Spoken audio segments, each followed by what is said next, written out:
नमस्कार, मी पंजाब डक. काल देखील नाशिक, त्र्यंबकेश्वर, त्याच्यानंतर मुंबईला देखील रात्री पाऊस सुरू झाला. त्याच्यानंतर अहिल्यानगर भागात देखील श्रीरामपूर त्या पट्ट्यात झाला. पण राज्यात आज मात्र बऱ्याच भागामध्ये जवळपास सुरुवात होणार आहे. आज सर्वदूर महाराष्ट्रात सगळीकडे नाही पडणार, फक्त आज सुरुवात आहे. मात्र सर्वदूर पाऊस व्हायला सुरुवात होणार आहे, म्हणून हा अंदाज सर्व शेतकऱ्यांना लक्षात. मग 22 जूनपासून तर डायरेक्ट 2 जुलैपर्यंत, 22 जून ते 2 जुलैपर्यंत राज्यात सर्वत्र सगळीकडेच पाऊस पडणार आहे, म्हणून हा अंदाज लक्षात घ्यायचा.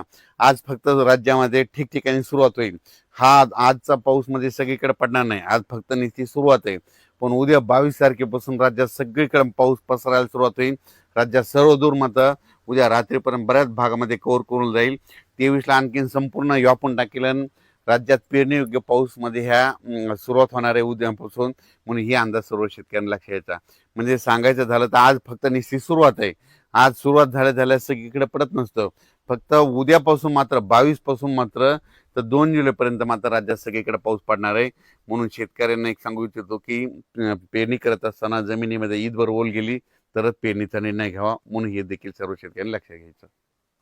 काल देखील पाऊस म्हणजे ना त्र्यंबकेश्वर, नाशिक त्या पट्ट्यामध्ये पाऊस झाला. त्याच्यानंतर सिन्नरकडे झाला. त्याच्यानंतर अहिल्यानगरकडं श्रीरामपूर पट्ट्यात झाला. त्याच्यानंतर मुंबईला देखील पडला. कोकणात देखील बऱ्याच ठिकाणी चालू होता. त्याच्यानंतर बीड जिल्ह्यात तुरळक काही ठिकाणी पडला. इकडं नांदेडकडं, धर्माबादच्या पलीकडे तेलंगणाकडे पडला. म्हणजे गडचिरोली त्या पट्ट्यात देखील थोडाफार झाला. म्हणजे काल थोडी थोडी वाढणं, आजपासून जरा जास्त प्रमाण वाढणार आहे. म्हणजे आजपासून म्हणजे सुरुवात जास्त आहे, पण उद्यापासून मात्र राज्यात सर्वत्र पाऊस येणार आहे, म्हणून हा अंदाज लक्षात घ्यायचा आणि आपण आपल्या पेरणीचं नियोजन करायचं. आणि राज्यातल्या सर्व शेतकऱ्याला सांगू इच्छितो की म्हणजे आता म्हणजे 21 जून ते 2 जुलैच्या दरम्यान राज्यात सगळीकडे पाऊस पडणार आहे आणि सगळ्या शेतकऱ्याची पेरणी सुरू होईल. पण परत शेतकऱ्यासाठी एक आनंदाची बातमी. हे जे म्हणत होते ना दुष्काळ, तर तुम्हाला सांगतो 2 जुलै राज्यात, जुलै महिन्यात 2 जुलै ते 20 जुलैच्या दरम्यान राज्यात अतिवृष्टी होणार आहे. म्हणजे ठिकठिकाणी अतिवृष्टी होईल आणि बऱ्याच म्हणजे जवळपास मग ती काय होईल, मुंबईकडे अतिवृष्टी होईल, नाशिककडे होईल, पुण्याकडे होईल, इकडं उत्तर महाराष्ट्राकडे होईल. मग त्याच्यामध्ये काय होईल, जे छोटे छोटे तळे आहेत त्याच्यामध्ये मात्र जुलै महिन्यात मात्र पाणी येणार आहे, म्हणून हा अंदाज लक्षायचा. जायकवाडी देखील, जायकवाडीचे जे लाभ क्षेत्राचे उत्सव आले ती सुद्धा आनंदाची बातमी. जुलै महिन्यात काय होणार आहे, नाशिक, उत्तर महाराष्ट्राकडे जोरदार मुसळधार अतिवृष्टी होणार आहे.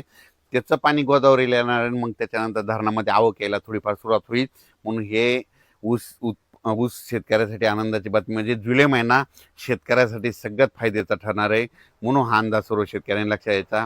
आजपासून राज्यात निश्चित पावसाला सुरुवात होणार आहे, पण 22 पासून राज्यात सगळीकडे पावसाला, संपूर्ण महाराष्ट्रामध्ये पाऊस दाखल होईल. 23ला सगळ्या जवळपास बऱ्याच भागात दाखल झालेला असेल. 24ला सगळीकडे पडलेला असेल. 25-26ला शेतकऱ्याच्या पेरण्या लागवडी सुरू होतील, म्हणून हा अंदाज लक्षात घ्यायचा. अचानक वातावरणात बदल झाला. पेरणी करताना सगळ्यात महत्त्वाची घ्यायची काळजी, पाऊस पडल्याच्या नंतर सकाळी सकाळी शेतात जायचं. जर 4 बोट ओलं असेल तर पेरायचं नाही, 6 बोट असेल तरी नाही पेरायचं. चांगली ईदभर ओल असेल तर तुम्ही पेरू शकता, कारण की राज्यामध्ये चांगला पेरणीयोग्य म्हणजे पाऊस पडणार आहे. काय होतं, पेरल्याच्या नंतर सरासरी पाऊस उघडत आहे, पण यावेळेस तसं होणार नाही.